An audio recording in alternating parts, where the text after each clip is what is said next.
Let's go back to the Colonel. I'm sure anytime you drop the Colonel's name, like people just think like, wow, what an opportunity to learn from somebody that is just so accomplished in franchising. What are some of the things that you learned from him that, way back when that you still remember or implement today? Well, the first thing the first response is you actually work with the real colonel is usually the first thing. Now I have to pull up a picture and show them the real story and the picture so they can have the believability. But yes, he was a very interesting man who had tried a little bit of everything. And finally, in his fourth quarter of his life, he developed this recipe, and he was actually just cooking chicken out of the back of a restaurant service station in Corbin, Kentucky, on Highway 1, people moving forward up and down. And he was serving it, putting on his white suit and his goatee and everything, and developed a reputation with those folks.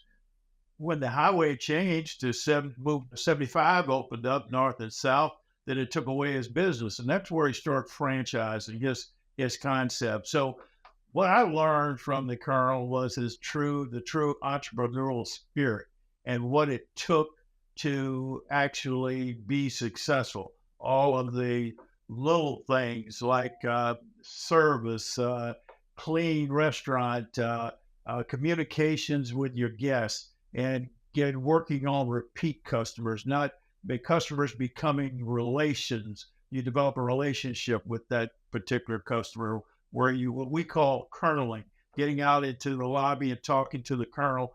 Talking to the customers as an owner and developing that relationship that customer goes out and tells 10 other people who tell 10 other people. And before long, your base just develops and it spreads all over. There's no limit. People eat with their eyes and their other senses. So if a customer comes in your door, has a good feel, good service, clean restaurant, interaction, they don't mind spending their hard-earned cash for that particular meal. And they'll put up with some mistakes that you have. So the Colonel really preached to making sure that and a little phrase he used was, if you got time to lean, you got time to clean, which actually meant let's keep the restaurant clean. Nobody's standing around talking and lollygagging. You're constantly doing something because the customer sits in a lobby. They look at this restaurant. They see everything. They hear everything. So if your employees are standing around, if they're gossiping and all those, they pick up on that stuff, and that adds to a negative experience versus a positive experience. So all of those little things I learned from him. And during that period where I was actually teaching the class with these different franchisees, new franchisees and existing franchisees, I picked up war stories from those folks. So I did not have that experience myself. My experience was in athletics, team, leadership, all of those other characteristics that I was able to put together with what I was learning from the Colonel, which helped me when I got into position to actually operate and develop business. So I would say that first 3 years experience in working with him and those very, very different franchisees really helped me get started off in the right way. So I'm sure not all franchisees were like super happy all the time.